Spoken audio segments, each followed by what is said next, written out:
You're listening to The Voice of Russia in London. I'm Juliet Spare.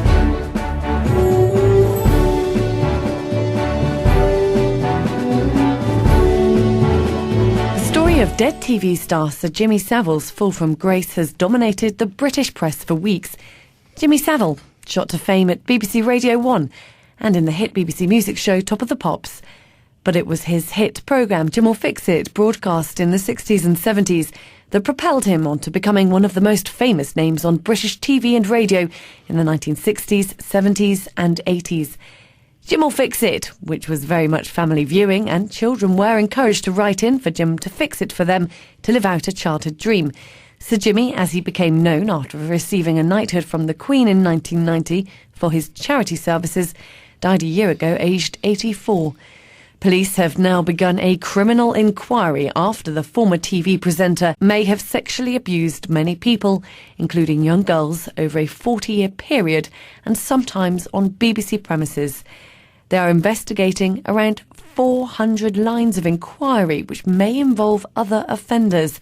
Just under a year after his death, a documentary called The Other Side of Jimmy Savile revealed accounts from victims accusing Sir Jimmy of having sex with underage teenage girls. And it's the timing of this broadcast which continues to keep the story on the front pages. The allegations regarding Savile's conduct came to light following the ITV investigation broadcast on the 3rd of October, nearly 10 months after it had emerged. A similar report on a rival TV channel, the BBC, had dropped their report into allegations of paedophilia and Jimmy Savile. Joining me on The Voice of Russia is Dr. John Bird, Operations Manager at the National Association of People Abused in Childhood. Abby Whittick, a journalist at Media Wales who once interviewed Jimmy Savile in the early 90s. And Ian Dunn, political journalist and editor of politics.co.uk. And Alan Collins, lawyer and partner at Pannoni, specialising in compensation for child abuse victims.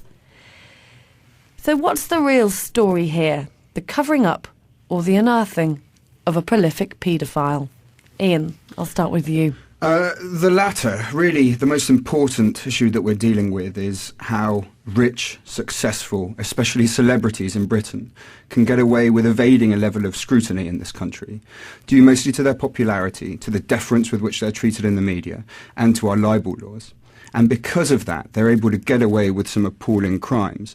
And this is what we're looking at now.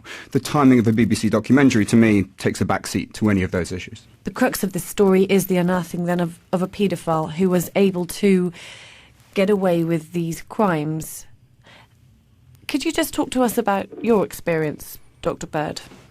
Well, at the National Association for People Abused in Childhood, we hear very similar stories to the ones that we've been hearing in huge numbers over the past few weeks since the documentary went out. I was abused when I was a child. It was very difficult for me to talk about it at the time. I had a troubled late teens, early 20s. Eventually, now at the age of 54, I've got my life, roughly speaking, on track. I needed support to do that. And we're now hearing from people who've had very similar experiences at the hands of Jimmy Savile. I think Ian's completely right. That is the major part of the story. And the thing about powerful people, they don't just intimidate their employers and media, they also intimidate children, and he targeted vulnerable children, and that scar lasts way, way into adulthood, and that's the mess that's left behind, that people end up feeling somehow they deserved it, or they're not worth being treated as decent human beings with human rights. So what's next then, Alan, for those who have been victim of abuse? From experience, victims... I've lived with the secret of the abuse for years, if not decades. They will have kept the abuse secret from their families, from their spouses. And so they've lived with this. And when a story like this breaks, it creates for them many, many feelings. Sometimes a story such as this has a good side to it, in that it encourages the victims to find the confidence to come out and report what has happened to them as children. And so for them, it is going to be a quest to get that acknowledgement, to be believed, because there's always this concern that they will never be believed. And so this will be a journey for them, a journey where they hope that they'll get a little bit of justice. A little bit of justice is often better than no justice. So for them, I think it's going to be a case of, it happened to me, I want to be acknowledged, and I want that little bit of justice.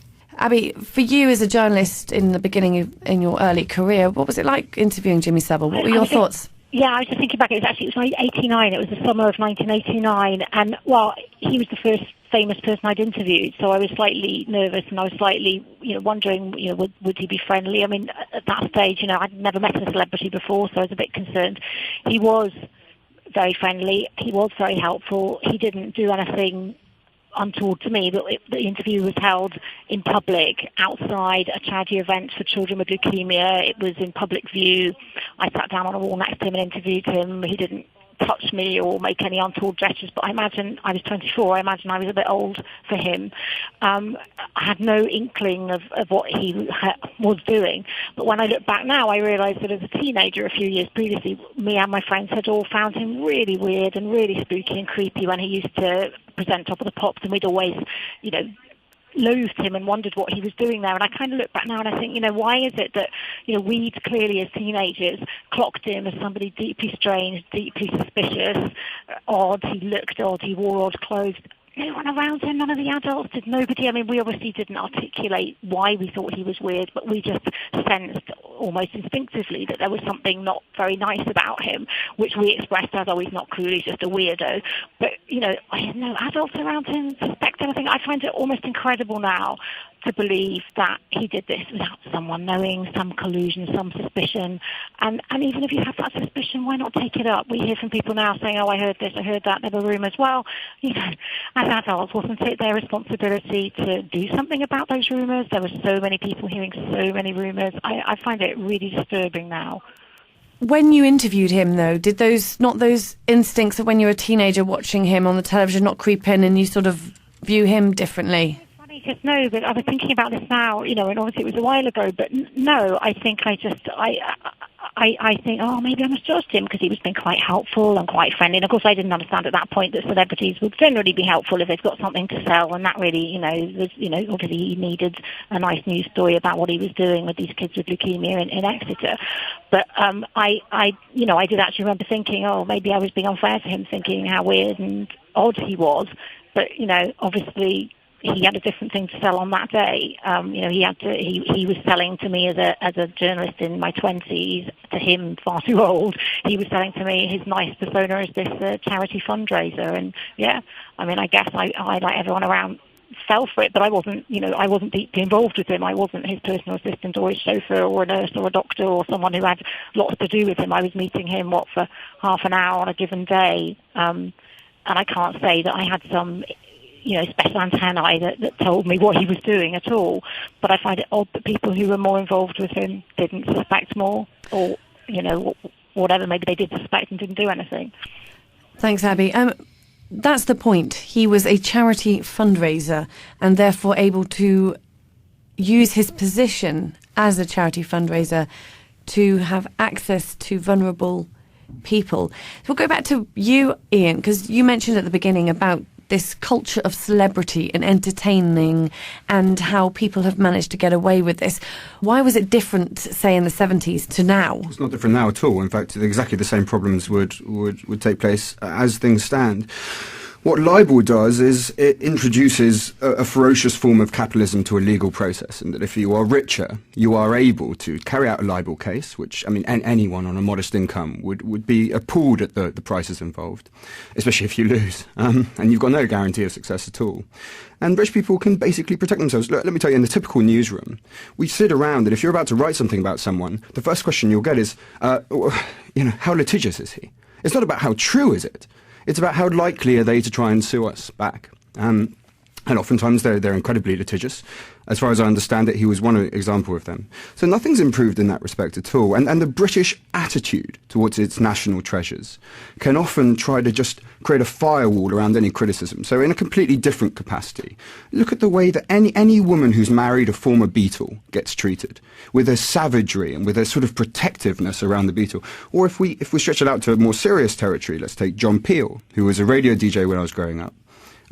He was my introduction to music, really, to a mature form of music. And for about 3 generations of Brits, we grew up listening to John Peel in the evenings. He introduced us to music. We thought about him very warmly. Now, as part of the Savile thing coming out, we're finding out that he actually impregnated a 15-year-old girl. Very early on, I think it was in the 60s, it might have even been in the 50s. So this firewall that we create around our national treasures, around people who are held up as being above criticism because they're so well loved, is very damaging to us, and it takes place on a cultural level and it takes place on a legal level. You're listening to the Voice of Russia in London. I'm Juliet Spare. I'm joined by Dr. John Bird, Operations Manager at NAPAC, the National Association of People Abused in Childhood, Ian Dunt, Political Editor of politics.co.uk, Abby Whittick, journalist from Media Wales, and lawyer and partner at Pannoni, Alan Collins. The risk is that if lessons are not learned from Savile, that children will still be at risk, because there is still this sort of taboo when it comes to child abuse.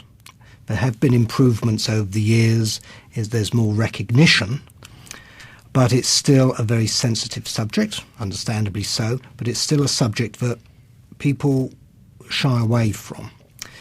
And Savile, I think, is exposing that, because what we've been hearing about is that former colleagues of Savile apparently were aware of rumours and stories, however you want to put it.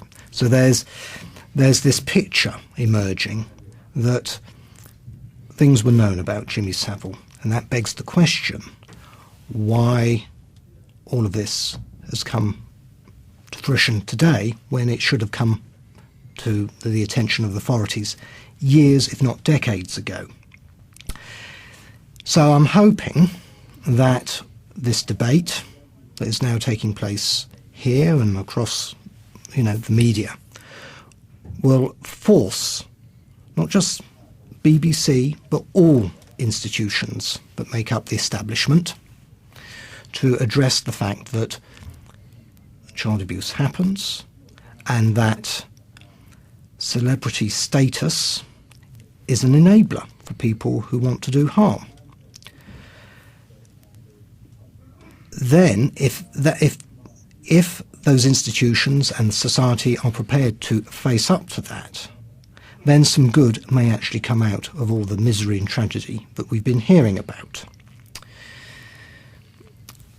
That is the general picture, okay? For newspapers or other organs of the media to report stories, for that to happen, as a society, we need to be able to embrace the risks and facts of child abuse, okay? Otherwise, we just will simply not make progress and the tragedies will carry on occurring. Well, I'd like to come to you now, John. Do you think the coverage that the media has done over Jimmy Savile helps in any way his victims? I mean, is there any closure for them? Because he's dead, so they're never going to sort of see anyone sort of pay a price for the abuse they've done. It is very difficult to speak of closure in child abuse generally. And as Alan has pointed out, it's not really about the money, the compensation, the legal procedures. That's about a public recognition that something horrendous was done that should never be done to any child. I suppose people have been given permission. They've been given a clear indication that if they speak about what happened decades ago, they will be believed. And for a long time, because of all of the things that Alan has mentioned, it is difficult to talk about this topic. Generally in society, people don't want to know about it.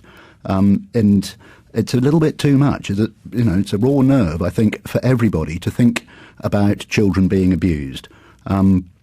And this, it's all about power, really. I think that's what it comes back to, the power that Jimmy Savile had over the media. And I think we're looking at it perhaps the wrong way round, thinking that it was celebrity that enabled him to abuse children. He was an abuser of children, and he deliberately put himself in a position where he had power in hospitals and within the BBC so that he could carry on abusing children. That was his motivation. People should have been aware of the dangers where there are young children around, even though at the time there was a different culture. That's no excuse. Things have got much better with the Sexual Offences Act 2003, for example, with DNA evidence, but still, ultimately, a rape, be it between an adult or an adult and a child, is very, very hard to prove because only two people were there in most cases. And if the DNA evidence is destroyed, it's one person's word against another. But now we are hearing those words spoken firsthand, perhaps for the first time in decades. Many of the people we're hearing from are in their 60s and 70s, have never spoken to a soul about it before in their lives. And that's that's the start of a process. It's not anywhere near closure. Some of the people won't be able to speak to the police for some time. This is the beginning of a healing journey. And you'll never be able to change history and wake up one day and be a person who wasn't raped when they were a child, if that's what happened to you in childhood. But you can find constructive ways to live with it if you're prepared to work hard at it, and it's very hard work. And so this public recognition of what's happened, do you think that perhaps child abuse was more tolerated in the 70s? A blind eye was turned, I think, I think people, any right-minded person would, their guts would turn at these details. But they were either intimidated by Jimmy Savile himself or by the power that his money bought him legally, or they were in need of the money that he was prepared to raise for various charitable institutions, hospitals particularly, and that meant that the people who controlled those institutions felt they were obliged to give him access and perhaps look the other way. Although some of them, it seems, we're now hearing, didn't look the other way. They actually procured children for Savile to abuse. Just interested in this idea that this was a long time ago, things were different, culture was different. I think there's a danger in that because, there have been quite high-profile child abuse cases up in the north of England in the last couple of years and things like this. I think the danger is that we ignore this and say, things were different then. And I think maybe the powers that be that are involved in this, hospitals and broadcasters, have to actually make clear how they actually can protect. Obviously, we can't guarantee total protection, but how they can protect against something similar to this happening again, and who's responsible for what and who's answerable, so that people can't hide behind this facade of, I heard rumours, but, I wasn't sure, so I didn't say.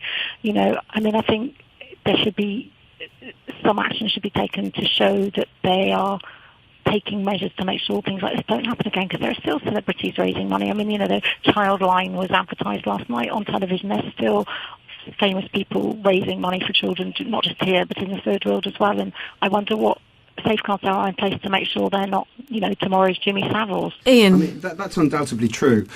But for us to have that cultural change, for us to look at how we can make institutions in the media and charities more open to unearthing this stuff, we need to get away from the current narrative, which is really about, this is the BBC, it's just about the BBC, let's get the BBC. And this happens because there is this pre-built army of BBC attackers, mostly from their commercial competitors in the privately held media, who will just launch on anything. When Russell Brand made an ill-advised phone call, they ran off it for about 3 weeks. Now, this is obviously 10 times as severe, 100 times more severe than that, so we can only imagine how much damage they try to do. But actually, that's a deeply irresponsible way to approach what's going on right now, because it drags it down to us having a debate about the date that a Newsnight investigation was on. Now, yes, that does matter. It is important. But it is not more important than addressing the culture around how these events take place. And because of the hatred of BBC and the privately held media, that's unfortunately where the debate is heading. I think that's really true. You're listening to The Voice of Russia in London. I'm Juliet Spare, and I'm joined by Dr. John Bird, the operations manager at NAPAC, the National Association of People Abused in Childhood, Ian Dunt, political editor of politics.co.uk, Abby Whittick from Media Wales, and lawyer Alan Collins. I want to discuss the other aspects of this story, and I agree with you. A date of a broadcast or not broadcast, the fact that a journalist wanted to unearth it is brilliant. And that has led to all of this. And if any way some good can come for this for any other victims of child abuse, then I hope that some will. And I think you, John, have said that it might have been a blind eye then, but actually this is scratching the surface. This is only just the beginning for victims to come to terms with this. And I think it's incredibly brave for you, who has suffered yourself and is a survivor. I think your voice is incredibly important. It is the voice of survivors that needs to be listened to absolutely at the heart of any investigation in whichever institution that needs to be looked at. They're the only people who really knew what happened in these one-on-one incidents of abuse by Jimmy Savile against children. It's those people who were children then and who are adults now who really know exactly what happened and how he went about doing it and how he kept everybody quiet afterwards. So the survivors' organisations, people who were abused in childhood, NSPCC estimates put the figure at, roughly speaking, 1 in 4. Council of Europe says 1 in 5 across Europe experience some kind of childhood sexual abuse. The vast majority of those go on to recover if they've got nurturing family homes, if it's an isolated incident, if the perpetrator is taken away and the parents or carers make sure they never see them again. But the people who are targeted by Jimmy Savile and other perpetrators of this kind of abuse, quite deliberately, are vulnerable children in some way, people who don't necessarily have that nurturing home, and therefore are never really able to speak about it until something like this comes along and they're given clear permission and a clear indication that they will be taken seriously rather than brushed aside and perhaps even ridiculed, as they probably were in the past when they tried to tell as children. And that's unfortunately too often still the case. There are still vulnerable children in our society who are targeted by perpetrators of childhood abuse. It's still going on. What's your experience of having to deal with the stories of vulnerable children who have been abused and convincing them that there is a process that they can go down and there will be at some point some sort of recompense for what they've been through? Don't want to generalise, but by and large, victims tell me that when they start the process, it's very daunting for them and they wonder, naturally, what have I got myself involved in? But at the end, they've been able to say, I can draw a line in the sand and move on. Like we've been hearing, complete recovery is probably in most cases very difficult, if not impossible. But for a victim, from what they tell me, they can draw a line in the sand and move on because they've got that recognition, which they've missed out on for the majority of their lives, not being believed, and so on. And they, I can get messages saying, "Thank you for believing me," or "Thank you." Those words mean everything because you realise that actually you've achieved what the victim wanted.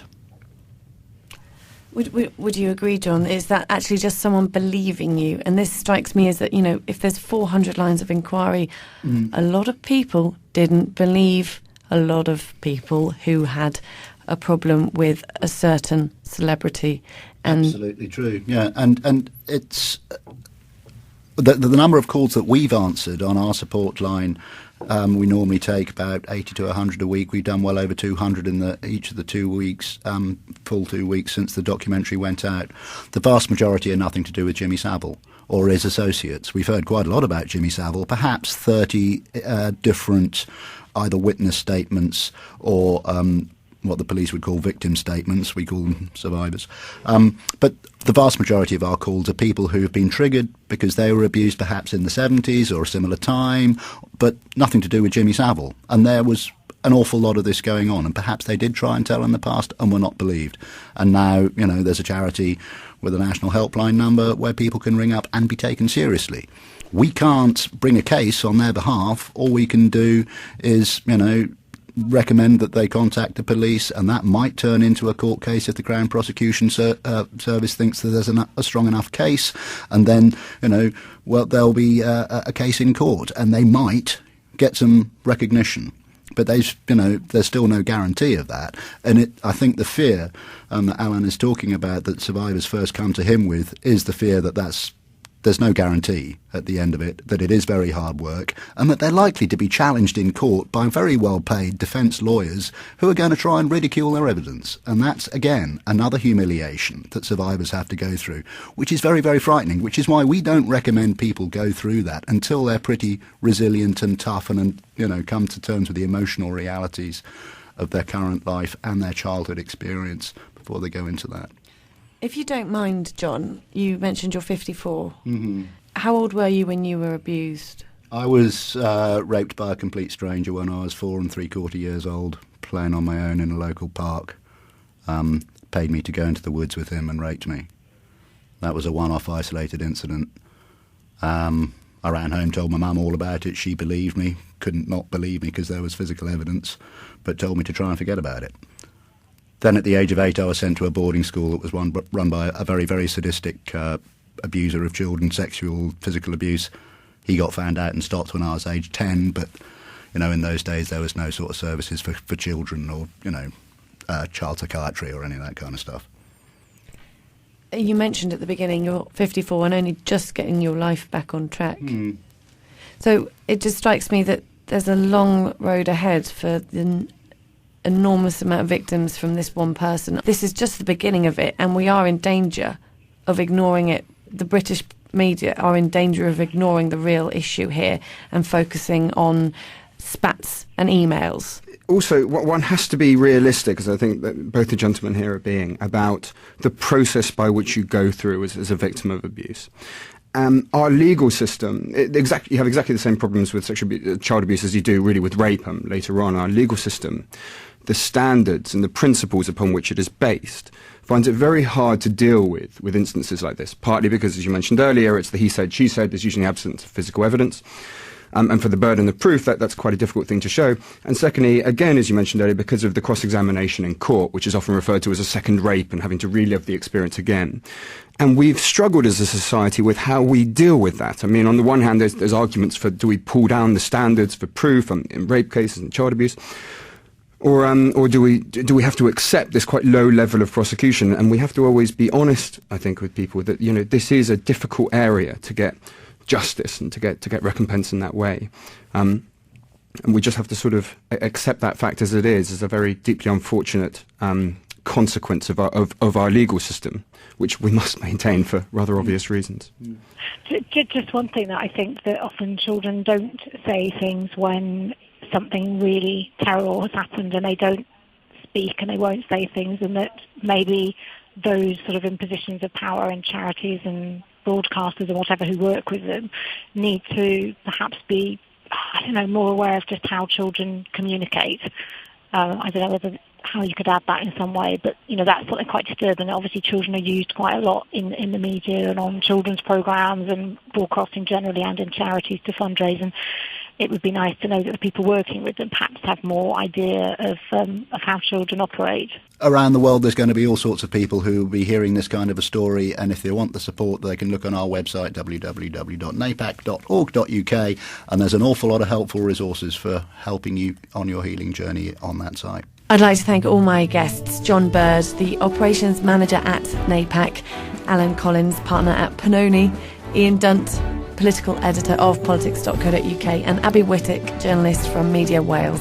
Thanks very much.